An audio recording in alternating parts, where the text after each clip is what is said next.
Hey everybody, it's Jennifer here. We are doing another Gary Green Young Professionals Top Producer interview, and I'm very excited today to have Jarod Angehr here out of our Fairfield office.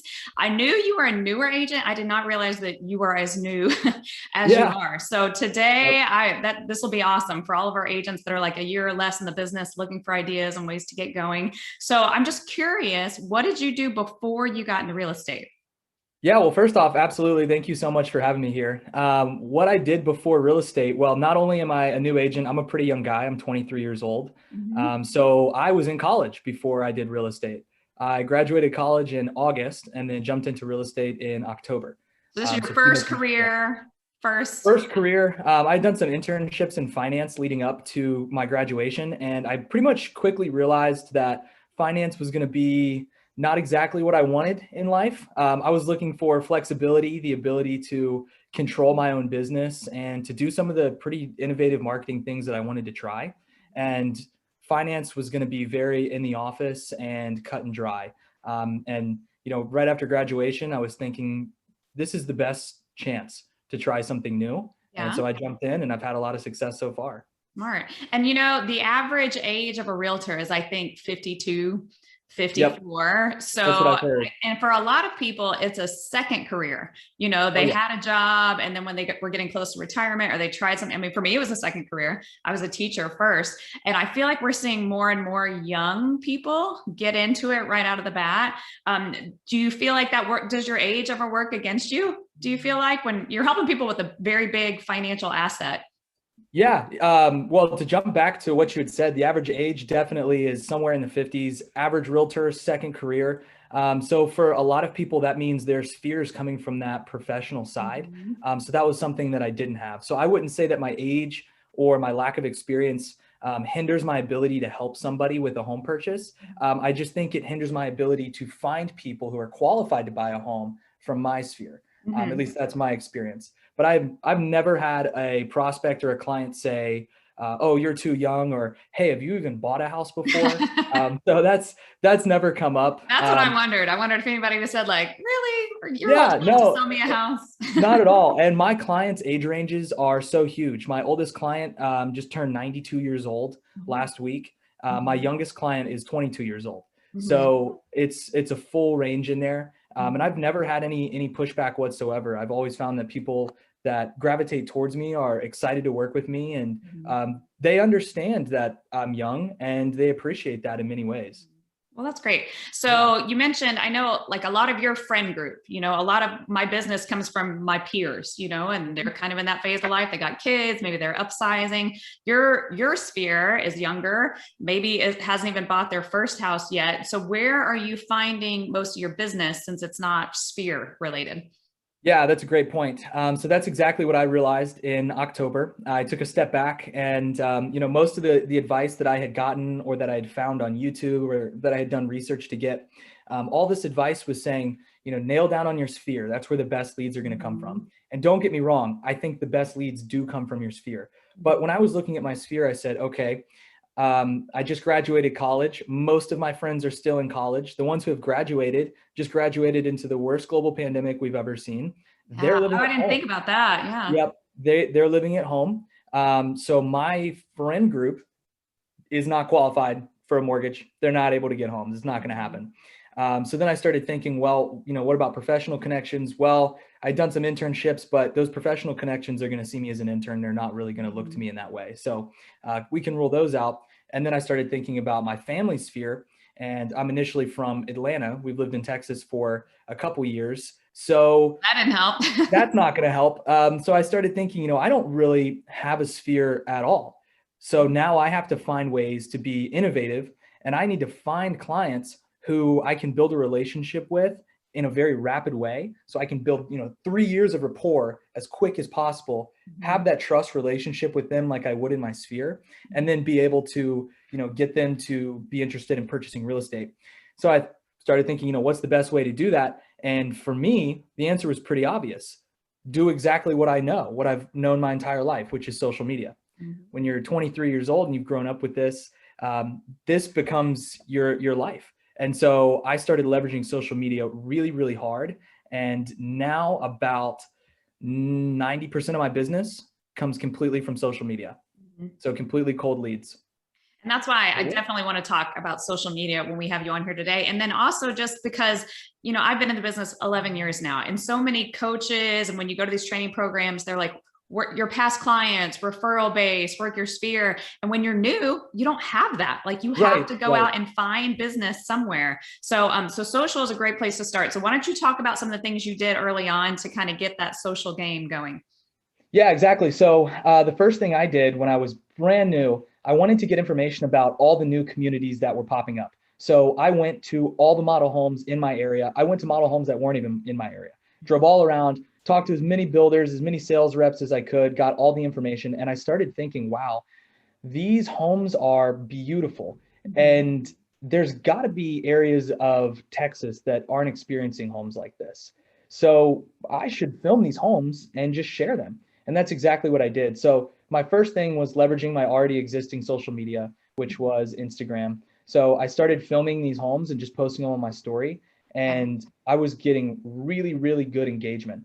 A lot of people were swiping up and saying, hey, I'm going to have my mom follow you. She's looking for a home. Or, hey, my aunt's looking for a home. I'm going to have her follow you.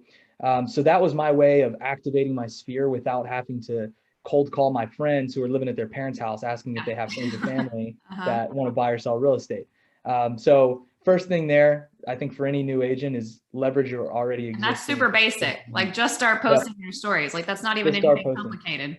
Yep. And the big thing is I never once tried to sell anybody. I just shared. And I think there's a big dynamic shift between selling and sharing, and people pick up on that. We all have a friend who's in a pyramid scheme or a multi-level marketing company, and nobody wants to follow them on Instagram. Nobody wants to follow them on Facebook because you don't want to be sold every time you get on social media. So for me, I wanted to stay away from that, and just sharing beautiful homes was a great way to do that. The other thing is prices were rising pretty rapidly. So sharing pricing updates in different areas, even if people weren't interested, well, I'm sorry, even if people weren't in the market to buy, they were interested. They're still interested, and seeing how prices were changing because it was going so fast. So take a step back, got on Instagram, started leveraging that. I tried on Facebook and quickly realized, wait a second, Facebook was before me. It's before my time. I don't have a huge following on Facebook. So I'm not getting much engagement on Facebook. That was eye-opening for me. Facebook's a great tool. But what it came down to was I was trying to leverage a social media tool that I wasn't active on. And that's just not going to work. You have to have a good, friend group. You need to, it needs to be something that you understand. And Facebook just wasn't something that I understood. So I quickly realized, hey, let's stick to the social media platforms that I know. And if not Facebook, what other platform am I pretty active on as a user? And the answer for me was TikTok. And so I hopped on TikTok, and I had been a user viewing videos for 6 months and just kind of learning the different trends on there, learning how the TikTok algorithm works, how it tailors videos that I interact with and shows me more of that similar content. So I started thinking, well, I want to post a video, but same style. I don't want to try and sell anybody. I just want to share and see if people like what I have to say. And so I did. First video I ever posted was an 8-second video. It might have even been less. It was 8 seconds long, and it was a bathroom of a model home in Bridgeland. And I just really liked the bathroom. I thought it was beautiful. It was like a bathroom I'd never seen. And in this bathroom, it's got this massive shower right in the center, and it's a 360 shower, really, really innovative. When you pan over from the shower, it goes into the master closet, and the master closet is 2 stories tall. And I was like, wow, that is impressive. Put that on TikTok, and overnight it did 800,000 views. Wow. Your very first one. Very, very first one, right out of the gate. And there's a lot of people who were like, oh, well, that was lucky. And yeah, to an extent, sure it was. But I think what it boiled down to was I didn't solicit. I shared content that I thought people would find interesting. I put it to trendy music, which was important for the TikTok algorithm. And I made it very short. So it wasn't something that somebody had to pay a lot of attention to watch, but it was something that they would want to share because it was a home idea that they had never seen before. 2-story closet. That's pretty crazy. How long are your videos now that you do mostly? They range still pretty short? Yeah. So anywhere from 4 to 6 seconds all the way out to 60 seconds. Okay. Good. Oh, I was going to say, so when you posted that first video, how many followers did you have? I had 0 followers. Oh, 0. Okay. How many followers do you have now? 135,000. That is crazy. Okay. Yeah. And do you post when it comes to social media? There's a few things, and I want to hear your advice for other agents. But talk about how important you mentioned a few things right there, just knowing, trendy music, knowing some things that will help get you more views. But what about like consistency and things like that? What tips do you have? Yeah, 100%. So the first tip is don't try and go into any platform without fully understanding it from the user side. You want to have the user experience before you have the content producer experience. So if you're going to adopt a new social media like TikTok or like Clubhouse, or for me, like Facebook, learn it from the user standpoint first, then try and post that content. I think that's the most important. Consistency, definitely key. My goal is to have a healthy level of consistency. So for me, I can post once a week when I'm not, once a day when I'm not busy, and about once a week when I am busy. Okay. So the biggest hurdle that I had was burning out by trying to post so consistent, 12 o'clock every day. And if I missed it, I was so mad. And, I was like, man, now I'm not going to get enough followers, and this is not going to get enough traction. I've thrown the whole algorithm off. I don't think there's any truth to that. The whole point of this is to share information and to try and build a digital relationship with people. And I think the best way to do that is, be consistent, but make sure it's healthy with your schedule. And it's okay to take a step back and say, hey, this week I'm going to be very busy. Why don't I just post on, whichever day I'm least busy, and go from there. Yeah. I like the whole, they say serve, not sell, Exactly. like where you're providing stuff instead of just constantly being like, hey, call me. Yeah. You know anybody looking to buy or sell a house? Yeah. Right. So I'm curious. I've looked at some of your stuff, but I haven't looked a lot. Is your stuff all real estate, or do you do personal stuff too? On TikTok, it's all real estate. Okay. And on my Instagram page, it's a mix of real estate and personal. But it's still, so it's professional but casual. Yeah. So like if I'm posting a video of me like socializing with friends, I'm not going to be posting a video of us at a club, right? Like that would not look good because I have clients on there. But if I'm posting a video at a bar that I think is really aesthetic and that my clients in the area would find interesting to check out, I'll absolutely post that and share the location and say, hey, this is a great place to come out and have a drink with friends. So it's a good mix. On TikTok, it's completely real estate. Okay. And I think there's a lot of purpose in making a dedicated page like that, because yes, they want to see the personal side of you, but the whole reason they're following you on TikTok is because they want to see whatever you're posting. For me, that's homes and real estate information about Texas. They're not going to follow me because they want to see Jarod hanging out. They're following me because they want to see more real estate content. So that's what I'm feeding into, and that's what I'm giving them. I follow a lot of, I guess, influencers now. I really honestly think that's the new market. That's the way marketing is going. I buy most of my beauty products and clothes and things like that because I follow people who talk about those things, and then they talk about their personal life too. I could tell you all how many kids they have and who their husband is. They share personal stuff, so you feel like you know them and you trust them.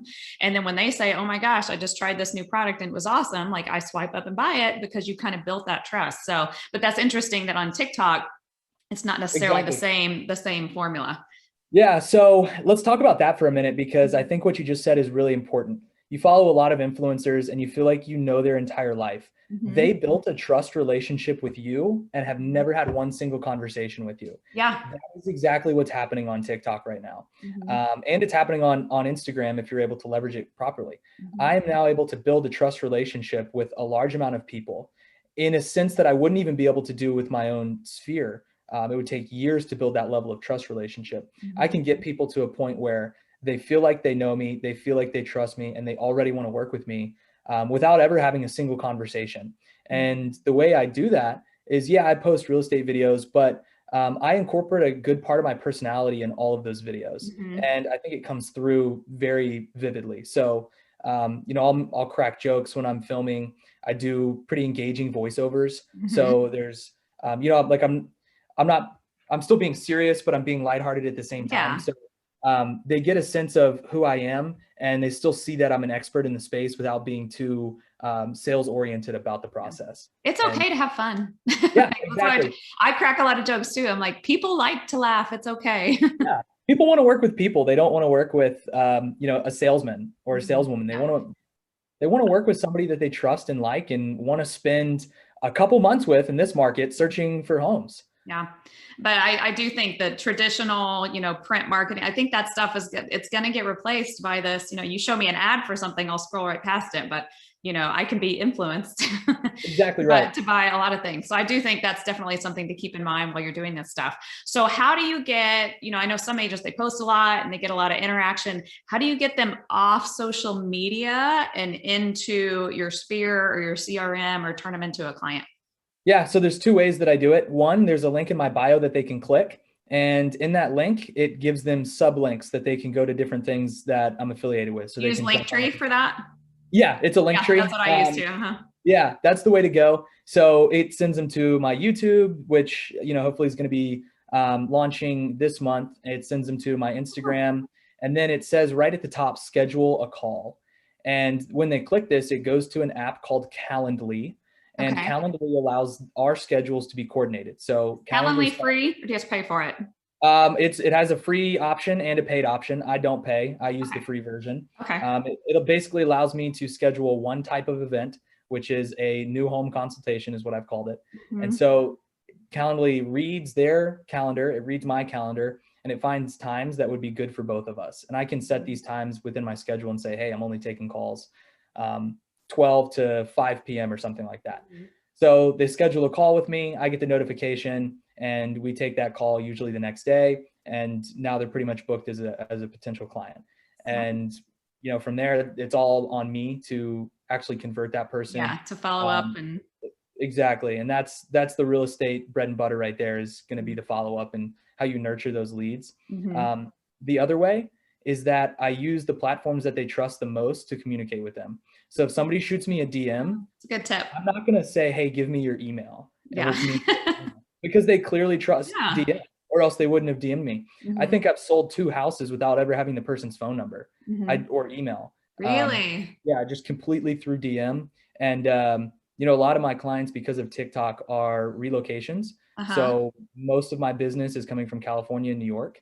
Mm-hmm. And they book a flight after having a DM conversation with me and fly out here. And that's a client right there. Once they fly out, it's pretty much a done deal. So you're writing the contract and you're like, I only know their Instagram handle. I don't know what their real name is. Yeah. You have to ask like, hey, I forgot to ask, what's your last name? What is your actual name? Not your, your TikTok name. But no, and let's say for everybody else who maybe isn't familiar, it's Linktree. I think, isn't it like link.tre or something? Yeah, I think so. And there's a few you can use. The other one that I use is url.bio. Mm-hmm. That one is also free.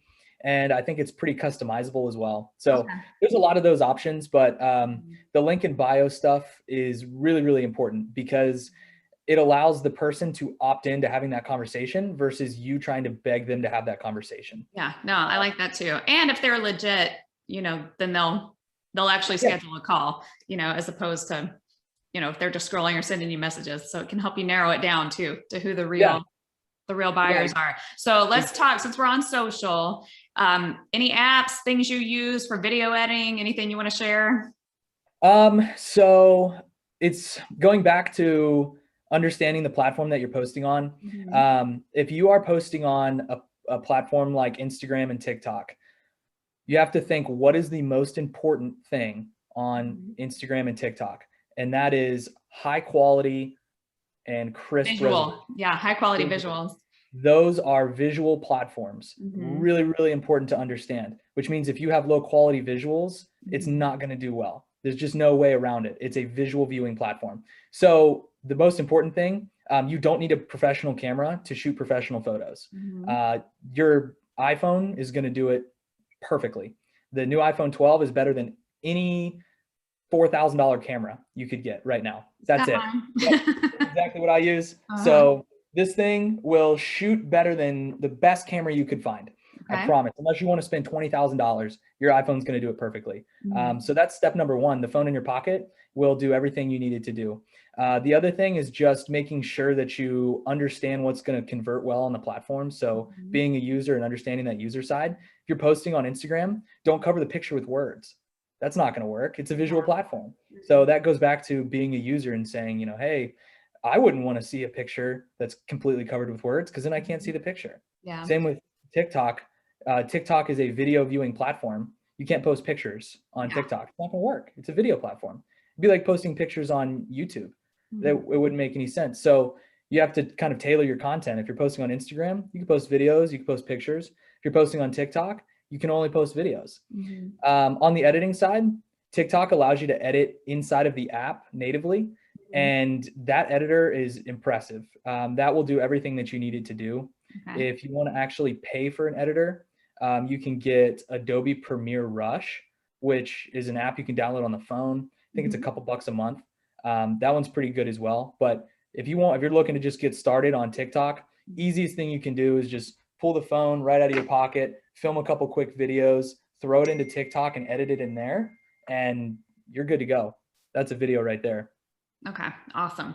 So advice for new agents, you know, like we're not even 12 months in for you now. So if you were starting over today, like what would you tell a new agent that just walked in the door?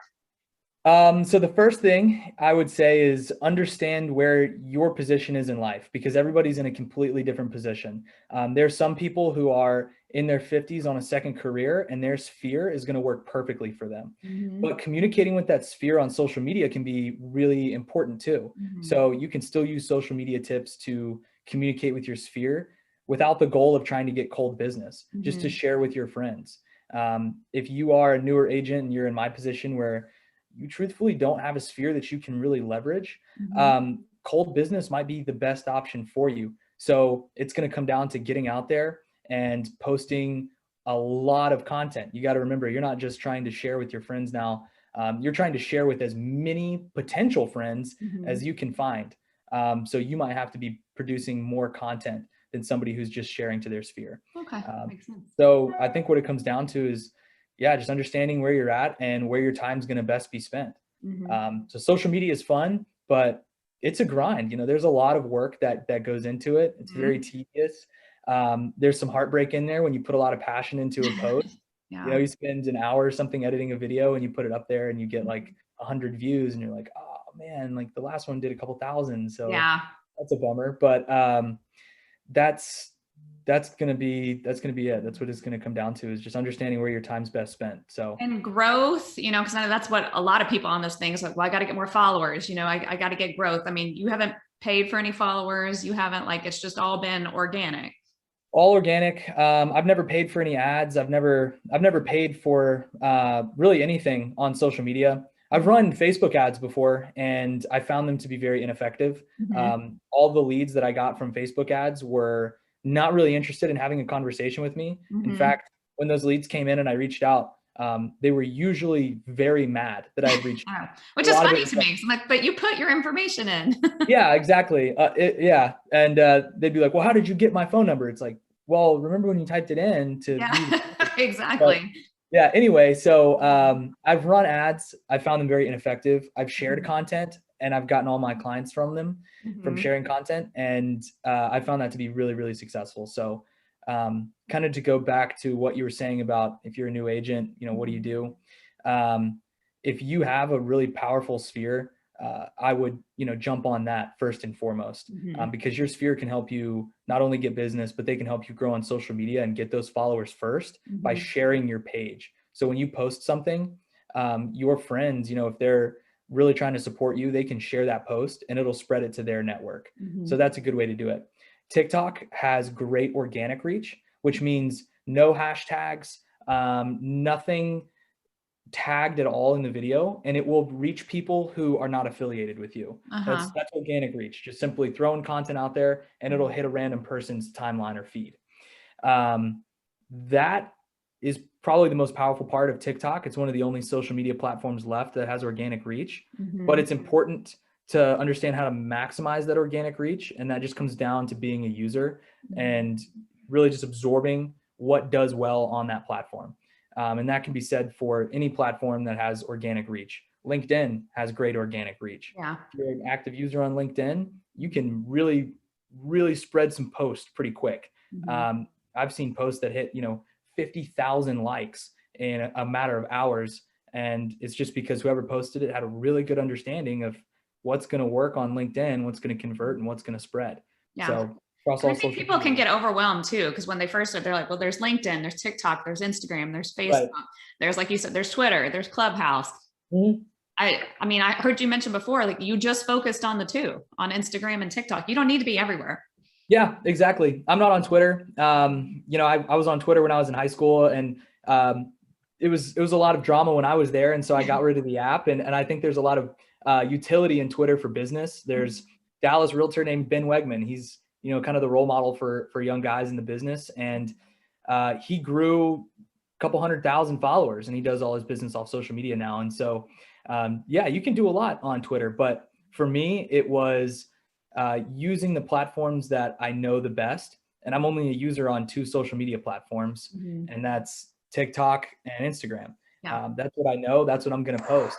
Trying to reach out into platforms that I don't fully understand is not going to work. I don't think that's going to work for anybody. And I think you'll end up burning yourself out and leading to failure on social media very, very quickly if you try and post on every platform, especially when you don't understand that platform. Yeah. Okay. So you're making me think of 2 more quick questions. So I know for sure on Instagram, I'm not as familiar with TikTok. They talk about how interaction is important. So don't just post and ghost, as they call it. If you just hop on and then you get right back off. What are your thoughts on that? Like, do you interact with other people's content? Are you active, besides posting? Yeah, that's a great point. And again, that goes back to understanding your platform. Yeah, when you engage, it boosts everything across the board. It's going to boost that person's post. It's going to boost your profile. So I know that's how Facebook is too.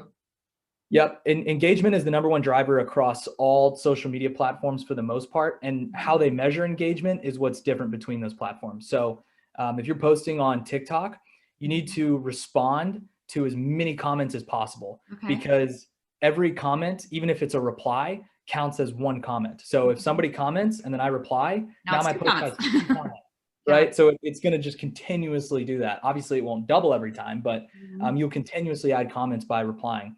And then it's going to get people to reply to your reply. It's going to spiral. That'll help spread your post. I do engage with other people on TikTok, but I make sure that what I'm engaging with is in my field. It's somewhat related to real estate. So if somebody posts financial advice, I'll key in on that. If somebody posts real estate advice, or even if it's a funny video about real estate, I'll add my 2 cents. Absolutely. I think there's a lot of value that you can get out of doing that. The one thing I'll say with this, and it's the downfall of a lot of people on social media, you cannot be negative. You cannot comment negative opinions on people's posts. You cannot comment political opinions on people's posts. That is the fastest way to fail. You might get good engagement from doing that. You will not build that trust relationship with people if you are being very, very negative in the comments or posting political comments. That is the number 1 thing to stay away from. I agree with you on that. Yep. Okay. One last question. Is your Instagram business or personal? It is personal. Okay. Yep. I do not have the business. Actually, let me check on that. Are you talking about the actual? I think mine's business. Structure of the page? I switched it to business because now I can see like insights. Yeah, mine is business. Because it says real estate agent under my name. Okay. Yep. Got it. Okay. So we can't talk about all this stuff and then not tell people where to go follow you. So tell them where they can find you. Yeah. So it's Jarod Angehr on all social media, and that's Jarod, and then the last name's Angehr. And you can find me right now on TikTok, Instagram, and YouTube will be up hopefully by the end of the month. So exciting there. All right. Awesome. No, this was great. Thank you so much for sharing with us, and we'll have to have you back on again someday. Of course. Okay. Thanks. Take care.